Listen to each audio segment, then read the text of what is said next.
صلی اللہ علیہ وسلم۔ اور بھائی گزارش سنے میری، اور بھائی سنے، اللہ آپ کو خوش رکھے۔ اللہ کے بندوں، پیر آتے جاتے رہتے ہیں، قرآن پاک کا سب سے زیادہ ادب ہے۔ آپ چیزوں کو سمجھا کریں، ہمیں بھی آپ گناہ کریں، کیا ضرورت ہے؟ مثلا پیر صاحب کیا ہوتے ہیں، کیا حیثیت ہے، کیا کرتے ہیں آپ؟ پھر آپ لوگوں کو چاہیے تھا اگر تلاوت ہو رہی تھی تو مجھے کہتے ہیں ذرا ٹھہر کے اندر چلے جائیں۔ کتنا یہ مطلب قرآن مجید سننا فرض ہے، آپ اس میں ہار ڈال رہے ہیں، آپ اس میں اٹھ کر، یہ ایسے ہوتا ہے؟ کوئی تلاوت نہ تو ہو رہی ہو تو پیر ہے یا پیر صاحب کا باپ آئے، زیادہ ادب قرآن مجید کا ہے۔ یہ لوگ کیا کہیں گے، ہم نے یہ تربیت کی ہے اپنی قوم کی؟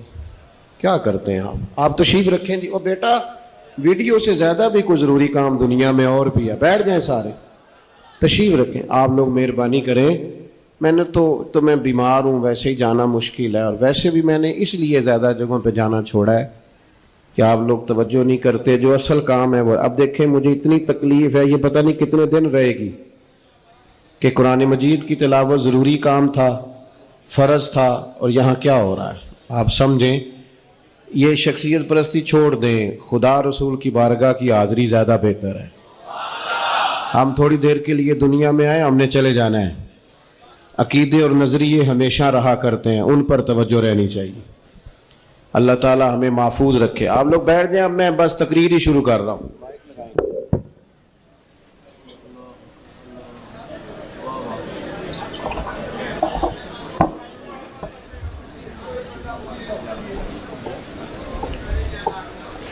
نحمدہ ونصلی ونسلم علی رسولہ الکریم، اما بعد، اعوذ باللہ من الشیطان الرجیم، بسم اللہ الرحمن الرحیم، وَإِنَّكَ لَعَلَىٰ خُلُقٍ عَظِيمٍ۔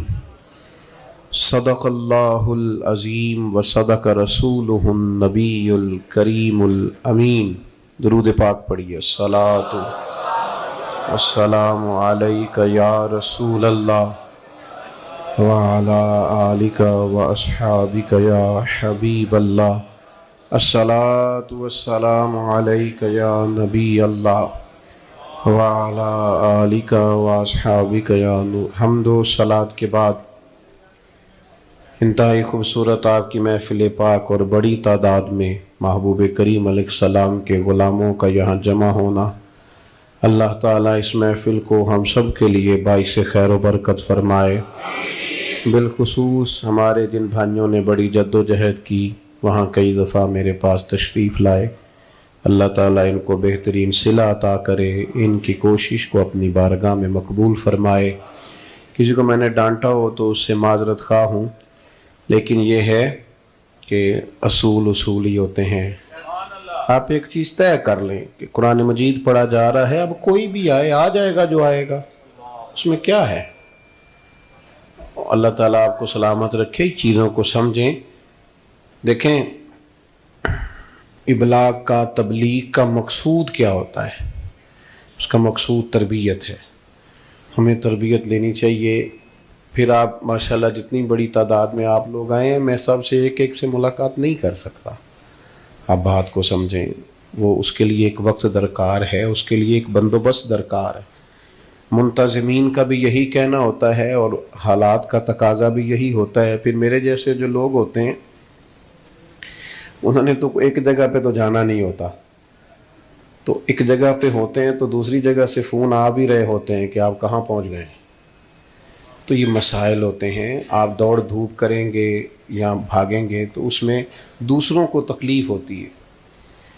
میں ایک دفعہ داتا صاحب رحمۃ اللہ علیہ حاضر ہو گیا تھا، تو وہاں بڑے سارے لوگ اٹھ گئے، شور ہوا، کچھ لوگ قرآن پاک پڑھ رہے تھے۔ وہ میرے دل سے بوجھ نہیں گیا ابھی تک کہ یار میں نے لوگوں کی عبادت میں دخل اندازی کی۔ اللہ آپ کو سلامت رکھے۔ کرتے آپ پیار سے ہی ہیں، پر چلو پیار بھی اگر پیار سے کر لیا جائے تو زیادہ اچھا ہے۔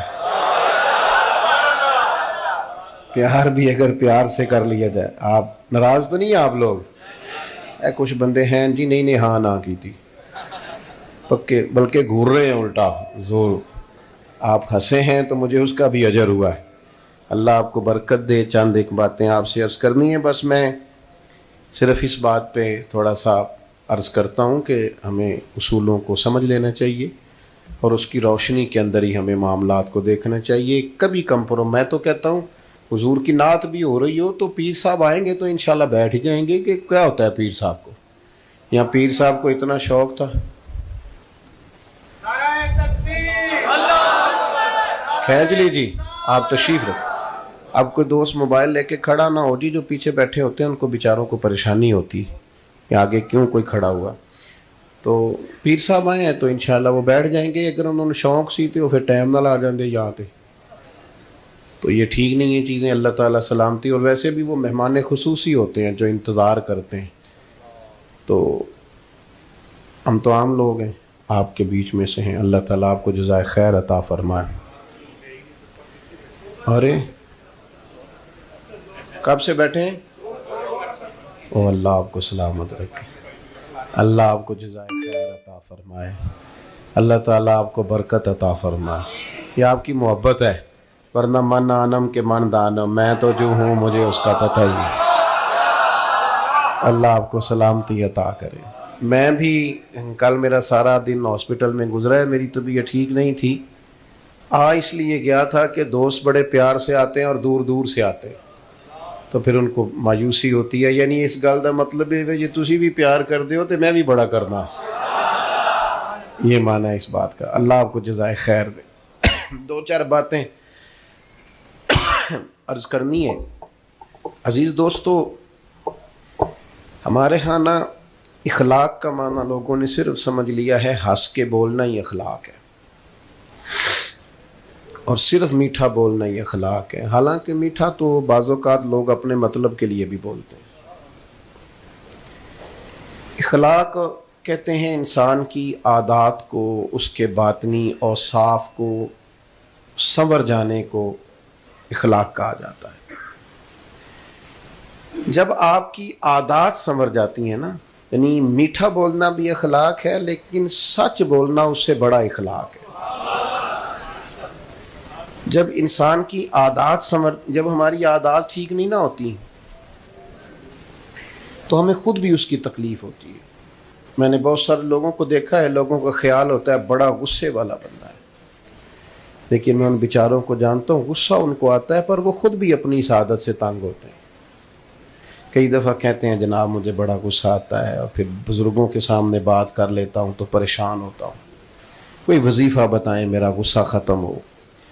ہماری جب عادات خراب ہوتی ہیں یا کہیں گڑبڑ ہوتی ہیں تو اس کی ہمیں خود بھی تکلیف ہوتی ہے۔ یہ مت سمجھا کریں کہ اس آدمی کی عادت بگڑی ہوئی ہے تو یہ سکون میں ہے۔ بے صبر آدمی، غصے والا آدمی، حریص آدمی، لالچی آدمی، جھوٹ بولنے والا آدمی، یہ لوگ خود بھی اپنی عادات سے پریشان ہوتے ہیں۔ اور پھر سب سے زیادہ تکلیف ان لوگوں کو ہوتی ہے جو ان کے زیادہ قریب رہتے ہیں۔ مثلا جھوٹ بولنے والے آدمی سے سب سے زیادہ پریشان اس کے ماں باپ ہوتے ہیں۔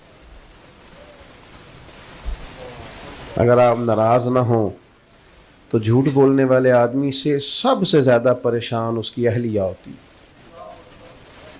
وہ کہتی ہے کہ تو مجھے سچ بتایا کر، جدھر جاتا ہے اسی کا نام لیا کر۔ سب سے زیادہ تکلیف قریبی لوگوں کو ہوتی ہے۔ میاں بیوی کا رشتہ پیسوں سے نہیں کھڑا ہوتا، اعتماد سے کھڑا ہوتا ہے۔ اخلاقی رویے جب ہمارے جیسے جیسے بگڑتے ہیں، جیسے جیسے خراب ہوتے ہیں، ویسے ویسے ہم بھی تکلیف میں آتے ہیں اور ہمارے قریبی لوگ بھی تکلیف میں آتے ہیں۔ کرنا کیا ہے ہمیں اپنے اخلاق کو اس لیے سنوارنا ہے کہ ہمیں اللہ تعالیٰ نے خلق عظیم والے رسول کا غلام بنایا صلی اللہ تعالیٰ علیہ وسلم۔ اللہ کریم نے فرمایا وَإِنَّكَ لَعَلَىٰ خُلُقٍ عظیم، اے محبوب بے شک آپ عظیم اخلاق پر ہیں۔ اعلیٰ ترین اخلاق اللہ تعالیٰ نے نبی پاک علیہ السلام کو دی۔ ایسا نہیں ہے کہ جو بات اعلیٰ تھی وہ حضور نے کی، بلکہ محبوب نے وہ بات کی ہے کہ اس سے اعلیٰ بات مزید ہو سکتی ہی نہیں۔ یہ نہیں کہ صرف اچھی بات کی، حضور نے اتنی اچھی بات کی ہے کہ اس سے مزید اچھی بات ہو سکتی۔ بات کی سمجھ آ رہی ہے آپ حضرات؟ ہمیں اپنے اخلاق کے سنوارنے پر خاص توجہ دینی ہے۔ وہ کہاں سے شروع ہوتا ہے؟ وہ آپ کہیں سے بھی سٹارٹ کر لیں۔ سب سے پہلا اور سب سے بنیادی کام یہ ہے کہ سوچیں کبھی بری نہ رکھیں۔ انسان دنیا میں جتنے بھی اعمال کرتا ہے سوچ کی بنیاد پر کرتا ہے۔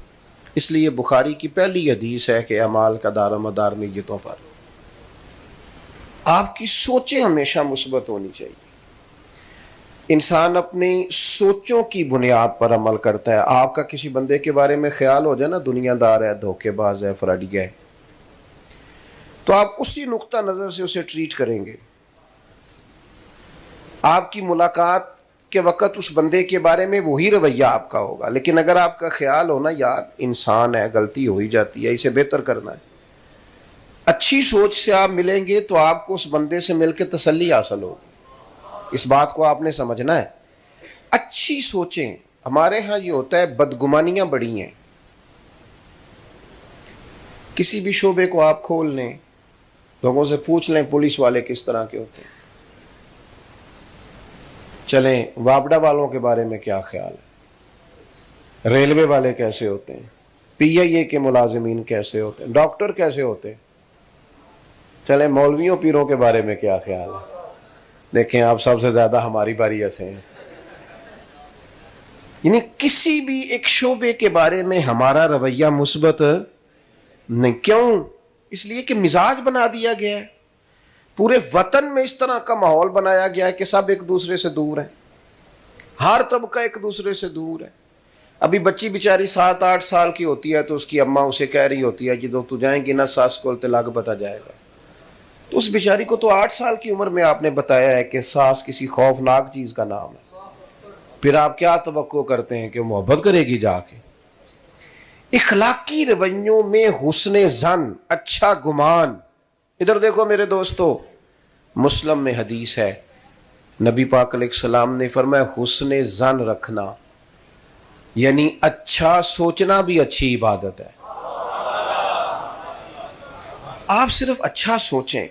آپ کسی بھی نفسیات کے آدمی سے ملاقات کریں گے جو ماہر ہوگا اس شعبے کا ہو، تو آپ اسے کہیں گے میں بے چین رہتا ہوں، پریشان رہتا ہوں، تو سب سے پہلی بات آپ کو یہ کہے گا اچھا سوچا کریں، مثبت رہا کریں، منفی زندگی نہ گزاریں ورنہ تکلیف میں آ جائیں گے۔ اپنے گمان ہمیشہ اچھے رکھیں۔ آپ کسی چیز کی اچھی تعبیر کریں۔ ایک بندہ آپ سے ملا ہے، اس کے چہرے پہ شکن ہے، تو آپ اسے متکبر بھی کہہ سکتے ہیں، کہہ سکتے ہو یار بڑا تکبر ہے، لیکن اگر آپ اللہ کے بندوں کو گنجائش دینا تو یہ سوچیں یار آج فلانا ملا تھا کچھ پریشان سا لگتا تھا، اس کے لیے دعا کرنا خیر ہو صحیح۔ ایک رویہ وہ ہے کہ بڑا تکبر ہے، ایک رویہ یہ ہے کہ یار تھوڑا نا بندہ پریشان تھا، اللہ جانے کیا تھا۔ اب اس رویے کے اندر نفرت ہے اور اس رویے کے اندر محبت ہے۔ ہم جب اخلاقی طور پر سنورنا چاہتے ہیں نا، نبی پاک علیہ السلام نے 10 دن قیام کیا ہے طائف میں۔ عرب کے لوگ ویسے روایتی طور پر بھی مہمان نواز تھے، لیکن ان کی جو روایتی مہمان نوازی ہوتی تھی وہ بھی انہوں نے حضور کے ساتھ نہیں کی، جو رواج تھا ان کا وہ بھی نہیں کی۔ حضور نے تبلیغ کی، انہوں نے جواب میں روڑے مارے۔ تو جب صحابی نے عرض کی یا رسول اللہ دعا کرے نا یہ تباہ ہو جائیں، ہم سارے کہتے ہیں نا نبی پاک نے دشمنوں کے لیے دعا کی، کہتے ہیں پتہ ہے ہمیں، چلیں ایک عقیدے کا دشمن ہے اس کی بات نہیں کرتا، جو ہمارا ذاتی دشمن ہے صرف ذات کا، ایک دفعہ یہ حضور کا طریقہ زندہ کرو نا، زندگی میں ایک دفعہ دشمن کے لیے دعا کر کے دیکھو نا، بھلا ہے تو صحیح نا ہمارے محبوب کا طریقہ، بولیے ہے نا۔ میں روز کرنے کو نہیں کہتا، میں کہتا ہوں ایک دفعہ زندگی میں کرو پتہ لگے، لیکن ہم یہ اخلاقی جرت رکھتے کریں دعا بیگانوں کے لیے، اس سے دل میں درد پیدا ہوگا، سکون پیدا ہوگا، اطمینان پیدا ہوگا۔ اچھا گمان، یا رسول اللہ صلی اللہ تعالی علیہ وسلم ان لوگوں کے لیے دعا کریں یہ تباہ ہو جائیں. 10 دن قیام کیا ہے انہوں نے، روڑے مارے ہیں جواب میں. تو نبی کریم نے دعا شروع کی. جس طرح کسی چھوٹے بچے کے بارے میں اس کا باپ نہیں کہتا ابھی سے پتہ ہی نہیں، ابھی نہ سمجھ ہے، حضور فرمانے لگے اے اللہ انہیں ہدایت دے دے، انہیں پتہ ہی نہیں یہ کیا کر رہے ہیں. یہ گمان کی بلندی دیکھیں آپ، سوچ کی وسعت دیکھیں. فرمایا انہیں پتہ نہیں ہے یہ، انہیں میرے مالک ہدایت دے دے. میرے عزیز، ہم تو اپنے بچوں کے بارے میں بدگمانی کرتے ہیں. مجھ سے ناراض نہیں ہونا آپ نے، بچے سے غلطی ہو گئی ہے نا، تو آپ بھی تو کہہ رہے ہیں نا بچہ ہے.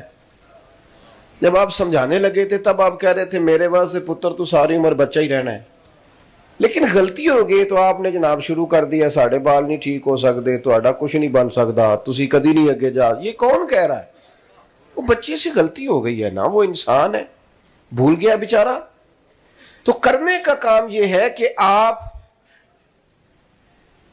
اس شخص کے ساتھ رویے کی نرمی دکھائیں، آپ خوبصورتی دکھائیں، لیکن آپ وہ دکھا ہی نہیں رہے. نبی پاک علیہ السلام نے ہمیشہ اچھے گمان رکھے، اچھے گمان. اور جب ہدایت کی دعا کی تو وہ صحابی عرض کرنے لگے یا رسول اللہ ایک بندے نے بھی بات نہیں مانی اور آپ ان کی ہدایت کی دعا کر رہے ہیں. تو دیکھو حضور کی سوچ کی وسعت. کریم فرمانے لگے یہ نہیں نہ مانتے تو پھر بھی میں ان کی ہلاکت کی دعا نہیں کروں گا، اس لیے کہ یہ نہیں بھی مانتے تو مجھے امید ہے ان کی آنے والی نسلیں مان جائیں گی.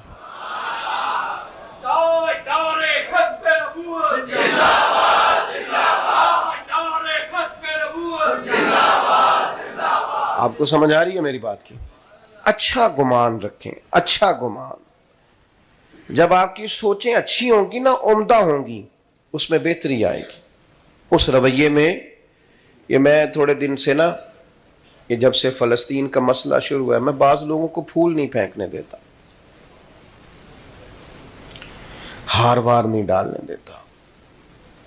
مجھے نا کچھ قلبی طور پر بعض چیزوں کی کسک محسوس ہوتی ہے.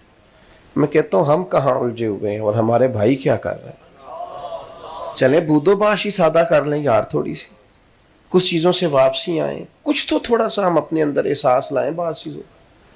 لیکن کوئی ایسی چیز وہ جو حضور نے فرمایا تھا مومن جسم کی طرح ہے، ایک حصے کو تکلیف ہوتی ہے تو باقی سارا بھی. لیکن وہ تکلیف ہم تو کبھی خبروں میں محسوس کرتے ہیں، آ جائے تو آ جائے، پھر سن لی تو پھر اپنے کام. وہی ہمارے مزاج. اچھے گمان، اچھی سوچیں، نظریاتی طور پر اپنے آپ کو طاقتور کریں. اگر آپ گمان اچھا نہیں کریں گے، اچھا گمان ہمارا ہوتا ہے ایسا ہی، پر وہ زیادہ ہی کوئی اپنا ہونا جس سے پیار ہو. پھر یعنی بیٹی سے غلطی ہو گئی ہے، اس کے سسرال سے شکایت آئی ہے، کسی تو کوئی کام بھی نہیں کرنا آتا، چائے تک ٹھیک نہیں بناتی، تو اب اس کے بارے میں اچھا گمان دے رہے ہیں. ابا جی بھی اور اماں جی بھی کہہ رہے ہیں چھوٹی بچی ہے انشاءاللہ سیکھتے سیکھتے. تو مہربانی کرو نا یہ فتویٰ بہو کے حق میں بھی دے دو. یہ والا گمان بہو کے حق میں، اسے تو کہتے ہو تیری اماں سکھا کے نکلیا. یہ جو آپ فرمان جاری کر رہے ہیں اپنی بیٹی کے حق میں کہ بیٹی ہے سیکھتے سیکھتے، تو یہ والا فرمان بہو کے حق میں بھی جاری کریں. جب آپ کا داماد، آپ کا بیٹا لڑائی کرتا ہے بہو کے ساتھ تو آپ بہو کو کہتے ہیں پتر آپ تھوڑی احتیاط کیا کریں تیرا خامند ہے. تو یہ والے دو جملے بیٹی سے بھی بولو، داماد کے حق میں بھی تھوڑی سی گواہی دو تاکہ معاملات. لیکن ہمارا گمان اگر کہیں ہے پہلے تو اچھا ہے نہیں، اور اگر ہے تو پھر صرف اپنے قریبی. دوسرا اخلاق جو ہم نے سیکھنا ہے، جس کی ہمیں بڑی ضرورت ہے، کسی بندے سے بھی اختلاف کرے نا، اختلاف فروع میں ہو جانا، رائے میں ہو جانا، یہ بری بات نہیں. امام احمد بن حنبل کا امام شافعی سے، ان کا امام مالک سے، ان کا امام اعظم سے، بزرگوں کا رہا فروع میں، عقیدے سب کے ٹھیک تھے. کسی جگہ رائے کا اختلاف ہو جانا کوئی بری چیز نہیں، لیکن اسے ضد بنا لینا. صبح گھر میں کیا پکانا ہے اس پر اتفاق ہو جاتا ہے، تو کہا ضد پال لیں بچوں سے. بچہ کہہ رہا ہے کہ نہیں میں نے نہیں کھانی آلو گوبھی جو آپ پکا رہے ہیں. تو آپ ضد کریں گے اس کے ساتھ, رٹا کریں گے. بلکہ اس کی اماں تو چپکے سے اسے پیسے دیتی ہے, پتر چپ کر لڑائی نہ پا تو باہروں کچھ کھا لیں. ہم اختلاف کرتے ہیں پر اسے ضد بنا لیتے ہیں. اختلاف ضرور کریں, اختلاف صرف قبرستان میں نہیں ہوتا اس لیے کہ وہاں زندہ کوئی نہیں ہوتا, باقی زندہ لوگوں میں رائے کا اختلاف. لیکن اسے ہمارے ہاں نا آج کل مشورے کا رواج ختم ہو گیا, سارے حکم ہی دیتے ہیں. کسی بندے کو آپ نے بلایا, کہا یار یہ مشورہ دینا, اس نے مشورہ دیا, لیکن آپ نے اس کی رائے پہ عمل نہیں کیا, آپ نے کوئی اور رائے پسند کی. اب وہ ناراض ہو جاتا ہے, اپنا ہے, پیار ہے, لیکن وہ کہتا ہے جے میری مننی نہیں سی تو پھر مینوں, او بھائی آپ سے مشورہ مانگا تھا, آپ نے حکم دے دیا ہے. صرف اتنی سی بات ہے, رائے لی تھی, آپ کو غلط فہمی ہو گئی کہ آپ سے حکم مانگا. اختلاف دلیل کی حد تک, دلیل مل گئی پھر اختلاف ختم, ذہن صاف ہو گیا, پھر دلیل آ گئی, پھر معاملہ. حضرت فاروق اعظم رضی اللہ تعالیٰ عنہ مسجد شریف میں جمعے کے خطبے کے لیے آئے. آپ نے گفتگو شروع کی تھی کہ سیدنا ابو ایوب انصاری رضی اللہ تعالیٰ عنہ اٹھ کے کھڑے ہوئے اور پورے دبدبے سے, پوری وزاداری سے, تم پتہ نہیں کس جمہوریت کی بات کرتے ہو, جمہوریت تو اس کو کہتے ہیں, حق کے راہ دہی تو اس کو کہتے ہیں. حضرت ابو ایوب انصاری اٹھ کے کھڑے ہوئے, کہنے لگے عمر نہ ہم آپ کی کوئی بات سنیں گے اور نہ آپ کی فرما برداری کریں گے. آپ نے فرمایا کیوں بھائی؟ یہ حوصلہ تھا ان لوگوں میں, تنقید سن لیتے تھے. کیا ہوا؟ انہوں نے کہا کہ جناب مال غنیمت میں چادریں تقسیم ہوئی, جب سب کو ایک ایک ملی تھی تو پھر آپ نے اسی چادر کا کرتا اور اسی کا تہمت کیسے بنا لیا؟ تو سیدنا عمر خاموش ہیں, اس پر لڑائی نہیں, آپ پر اعتراض ہوا ہے, آپ اس کا جواب دیں. سیدنا فاروق اعظم فرمانے لگے میرا بیٹا جواب دے گا. حضرت عبداللہ ابن عمر کھڑے ہوئے, کہنے لگے مال غنیمت میں سب کو ایک ایک چادر ملی تھی تو مجھے بھی تو ملی تھی نا, میں نے اپنے والی اپنے ابا جی کو دی, کرتا بھی بن گیا, تامت بھی بن گئی.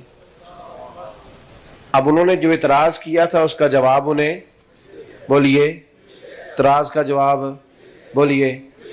انہوں نے یہ نہیں آخیا جی پرسوں گل ہوئی سی وہ دسو کیوں ہوئی سی, یہ نہیں کہا انہوں نے.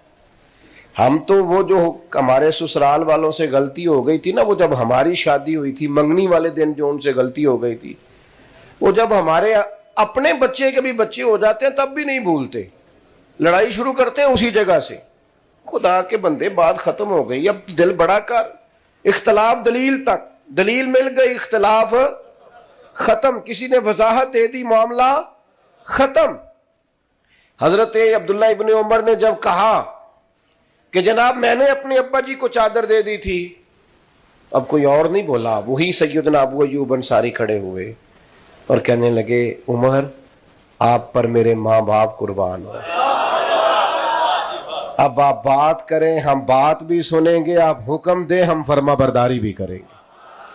میرے بھائی آپ اختلاف کریں لیکن اس کو دلیل تک رکھیں, دلیل مل گئی تو اختلاف ختم. ایک تو گمان اچھا رکھیں, اور پھر کسی جگہ کو مسئلہ ہو گیا تو پھر آپ کوشش فرمائیں کہ اس کو دلیل تک رکھا جائے, زید. تیسری بات, اپنی زندگی میں کسی بھی قسم کے تکبر سے بچیں, کوئی بھی ہو, وہ علم کا ہو, وہ عمل کا ہو, وہ نیکی کا ہو, وہ عہدے کا ہو, کسی چیز کا بھی ہو. تکبر کئی اقسام کا ہوتا ہے. اگر آپ نمازی ہیں تو آپ کے دل میں بار بار وہ لوگ برے آپ کو لگتے ہیں جو نماز نہیں پڑھتے اور آپ شدت کرتے ہیں, تو پھر آپ کو بھی ذرا سمجھنے کی ضرورت ہے. حضرت سیدی سختی رحمت اللہ علیہ کے ساتھ حضرت جنید بغدادی مسجد میں آئے تو کچھ لوگوں کو سوئے دیکھا تو فرمانے لگے دیکھو کتنے نادان ہیں, مسجد میں آ کے تہجد کے ٹائم سو رہے ہیں, اٹھ کے اللہ اللہ کرنی چاہیے تھی. تو حضرت سیدی سختی کہنے لگے بیٹے اس سے تو بہتر تھا تو تہجد نہ ہی پڑھتا. نفل نماز ہے, جب اللہ رسول نے فرض نہیں کی تو لوگوں پر کیوں تنقید کر رہا ہے؟ تو ہمارے ہاں بعض لوگ پابند کرتے ہیں نا, کہنے باقی تو امام ساریاں گلاں ٹھیک نے, اثر دیاں پہلیاں 4 سنتا نہیں پڑھتا. تو میں نے کہا جب اللہ نے فرض نہیں کی تو آپ اتنی شدت کیوں کرتے ہیں بھائی؟ جو چیز رب رسول نے ضروری قرار نہیں دی آپ کیوں اتنی شدت کرتے ہیں؟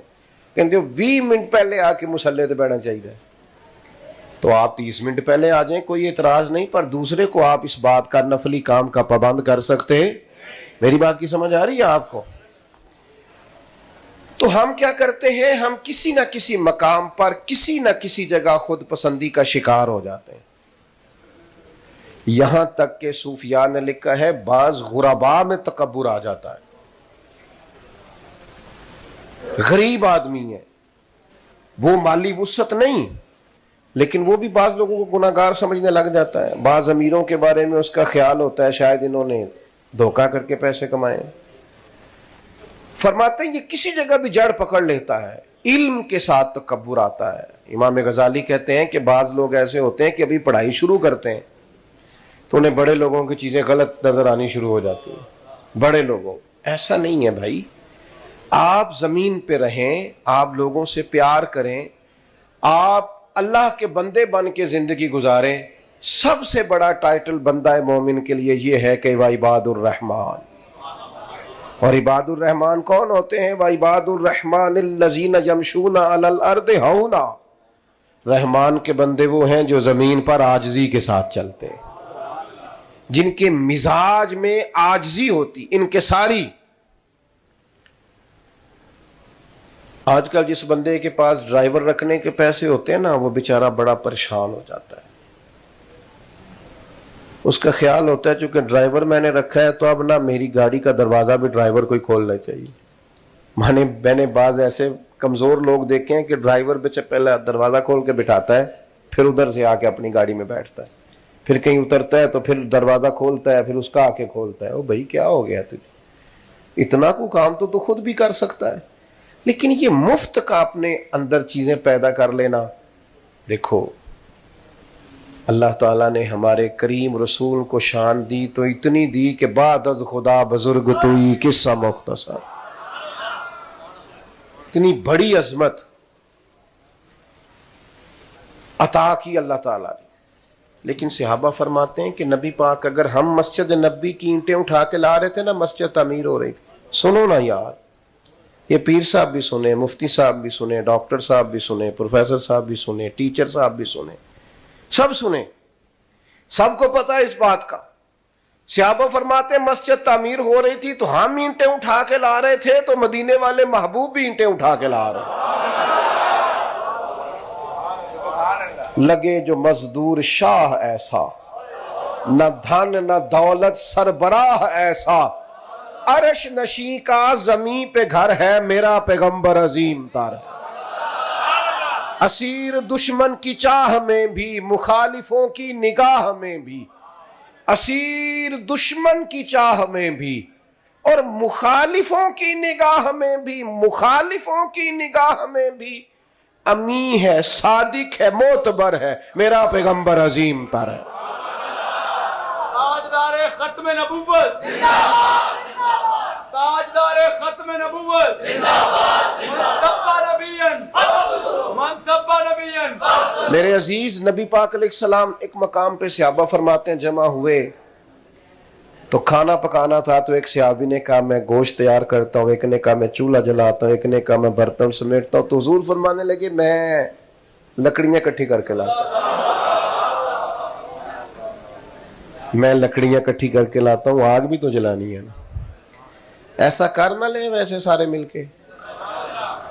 وہ ایک بزرگ ایک دفعہ مجھے کہنے لگے اے منڈے مینوں سلام نہیں کر دے، میں نے کہا یہ تو اعتراض ہی نہیں، اعتراض تو یہ بن سکتا ہے کہ یہ میری سلام کا جواب نہیں دیتے، اگر یہ سلام نہیں کرتے تو آپ بسم اللہ کریں، آپ کر لیا کریں، اگر یہ جواب نہ دیں تو پھر اس میں اعتراض۔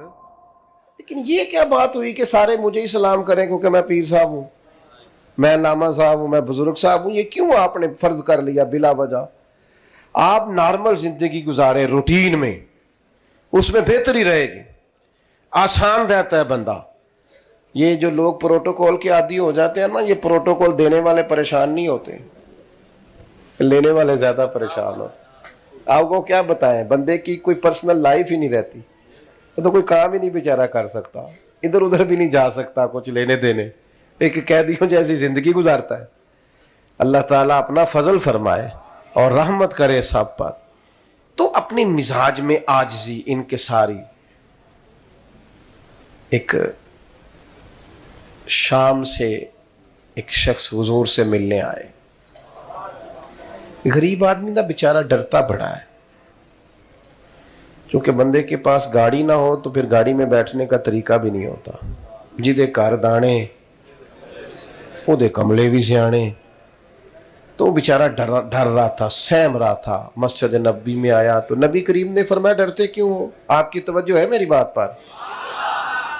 بس میں سمیٹنے لگا ہوں بڑی جلدی بات. ڈرتے کیوں ہو؟ سہمے ہوئے کیوں ہو؟ تو کہنے لگا یا رسول اللہ میں مدینے کی حکومت کے سربراہ کے پاس آیا ہوں، ڈر لگتا ہے کوئی ایسی بات نہ ہو جائے. دیکھو بات کہاں کی تھی، حضور کہاں پہنچ گئے. کریم کی آنکھوں میں آنسو چھلکے اور حضور فرمانے لگے تو کسی بادشاہ کے پاس نہیں آیا. یہ دیکھو حضور کو کہاں کہاں اپنی اماں کی یاد آئی. حضور اپنی والدہ کو یاد کرنے لگے. کریم فرمانے لگے تو اس بیٹے کے پاس آیا ہے جس کی ماں گوشت کے خشک ٹکڑے کھا کے بھی گزارا کر لیتی تھی. خشک ٹکڑے کھا کے بھی گزارا کر لیتی تھی.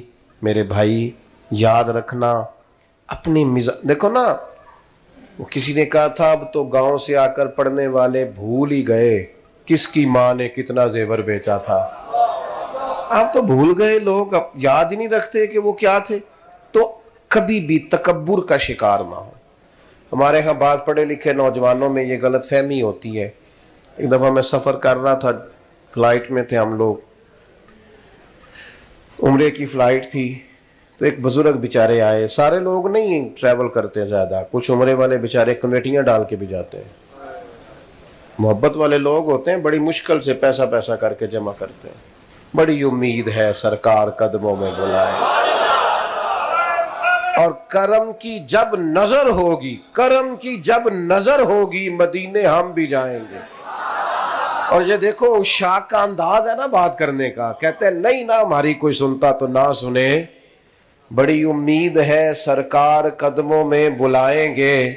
کرم کی جب نظر ہوگی مدینے، اور اگر جانا مدینے میں ہوا ہم غم کے ماروں کا تو مکینے گنبد خضرا کو حال دل سنائیں گے.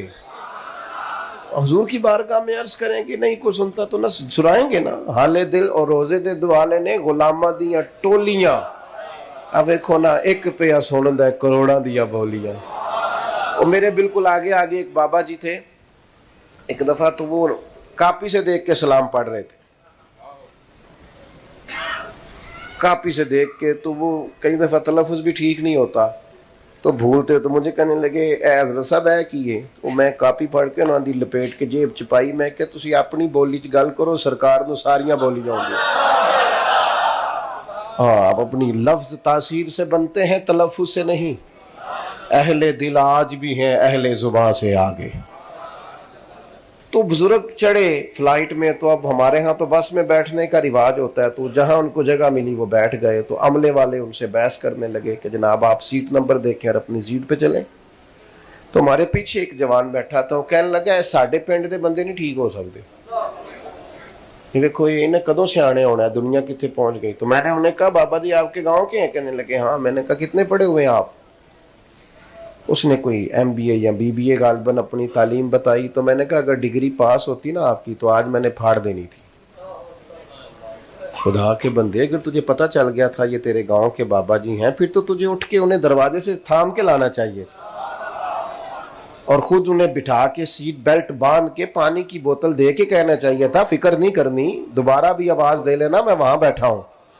علم تو آدمی کو عاجزی سکھاتا ہے، اور تو کہہ رہا جاہل ہے ان کو پتہ ہی کوئی نہیں. تو پڑھا لکھا ہوتا تو تیرا اخلاق بتاتا. یہاں کسی دو بندوں کی لڑائی ہو جائے، تجھے پڑھا لکھا ہوتا ہے، لوگ اسے سمجھاتے ہیں کہ ان پڑھ کو سمجھاتے ہیں. کہنے یار تو تے سیانا بیانا ہے نا، تو تے پڑھے لکھے ہے نا، تو تجھے پاس علم ہونا چاہیے، تکبر نہیں، عاجزی. اور چوتھی اور آخری بات، اپنی طبیعت میں خیر خواہی پیدا کریں. یہ بہت بڑا اخلاق ہے. ہمیں نا آہستہ آہستہ کر کے لالچی بنایا گیا. کوئی شخص بغیر نفع کے چند قدم اٹھانے کو تیار نہیں. یہ ہماری دینی محفل ہے نا، تو اگر دینی محفلوں میں بھی سارا دن یہ بحث چلے کہ مولوی اتنے کا، نعت کا اتنے کا، قاری اتنے کا، نقیب اتنے کا، الا ماشاء، کیا پیچھے رہ گیا؟ خیر خواہی کا مزاج پیدا کریں. ہم پتہ کیا کرتے ہیں؟ ہم لوگوں کو تعاون دیتے ہیں تھوڑا بہت کبھی مجبوراً، لیکن کسی بندے کو پوری طرح سیٹ کرنے کی ہم کوشش، یہ بحث چلے کہ مولوی اتنے کا، نعت کا اتنے کا، قاری اتنے کا، نقیب اتنے کا، الا ماشاء، کیا پیچھے رہ گیا؟ خیر خواہی کا مزاج پیدا کریں.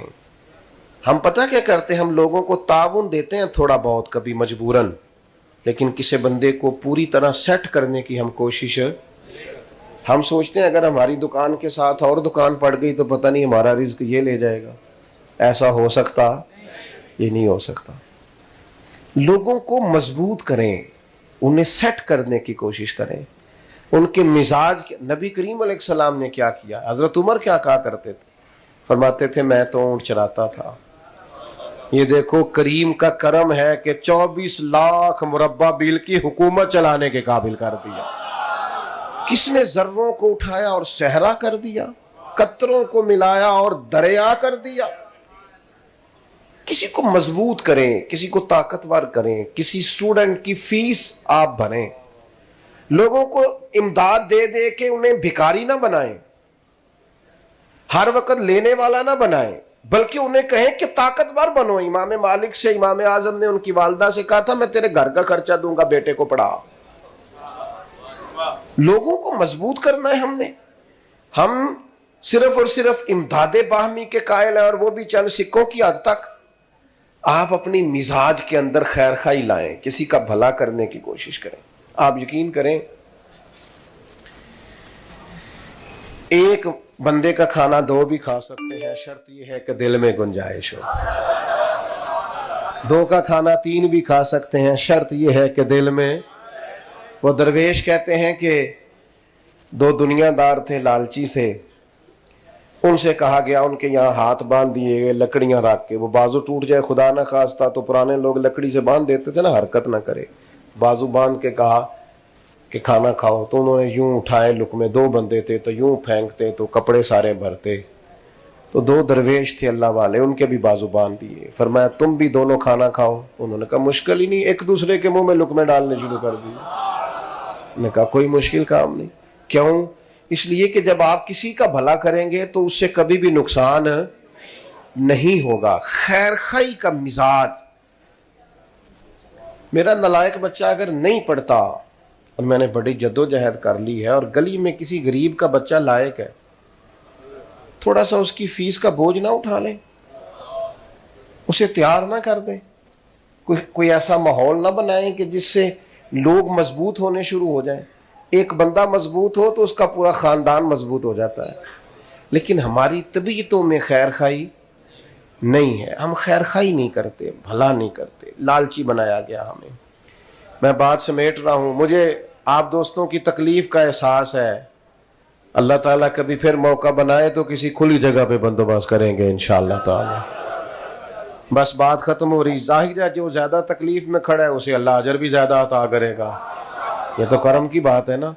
میں بس بات سمیٹ رہا ہوں، آپ توجہ فرمائیے گا. بھلا کرنا ہے ہم نے کسی کا، کسی کی خیر خواہی کرنی ہے. کسی بھی شخص کے معاملے میں جو کچھ ہم اس کے لیے کر سکتے ہیں ہمیں اس سے پیچھے. اللہ کے پیارے رسول صلی اللہ تعالی علیہ وسلم سے حضرت تمیم داری نے پوچھا تھا دین کیا ہے؟ تو حضور نے فرمایا دین النصیحہ. دین سارا ہی خیر خواہی کا نام. بھلا کریں. اور سب سے زیادہ بھلا کیا ہے؟ لوگوں کو اچھا مشورہ دیں. کوئی شخص آ کے آپ کے سامنے اپنے والد کی شکایت کرے، اہلیہ کی شکایت کریں تو اسے ان کے حق میں قائل کریں. جلتی پر تیل ڈالنے کی کوشش ہے. حضور نے فرمایا تو 2 لوگوں میں صلح کرا دے، اللہ 2 حج اور 2 عمرے کا ثواب عطا کرے. اپنی طبیعت اس طرح کی بنائیں کہ مجھ سے کسی کا فائدہ ہو جائے، مجھ سے کسی کا نفع ہو جائے، کچھ کسی کو مل جائے. میں نے ایسے ٹیچرز دیکھے ہیں جو رات کو امتحانات کے دنوں میں اپنے گھر سے چائے پکوا کے لاتے ہیں اور بچوں کو کہتے ہیں پتر پڑھائی پیپر قریب آ گیا پڑھو، حالانکہ انہیں کوئی یہ توقع تھوڑی ہوتی ہے کہ یہ مجھے تنخواہ دے گا کل کو لا کے، لیکن یہ خیر خواہی ہے، اس کا صبح قیامت اجر ہوگا۔ تو سب سے پہلی گزارش یہ کہ سوچیں اچھی رکھیں، دوسرا کسی سے اختلاف ہو جائے تو دلیل کی حد تک رکھیں، اور تیسری گزارش آپ حضرات کی خدمت میں نے یہ کی ہے کہ تکبر کبھی پیدا نہ ہونے دیں، اور چوتھی بات یہ ہے کہ کوشش کریں ہماری وجہ سے کسی کا کوئی فائدہ ہو جائے۔ اللہ تعالیٰ اس حاضری کو قبولیت کا شرف عطا فرمائے۔ صلی اللہ علیہ وسلم۔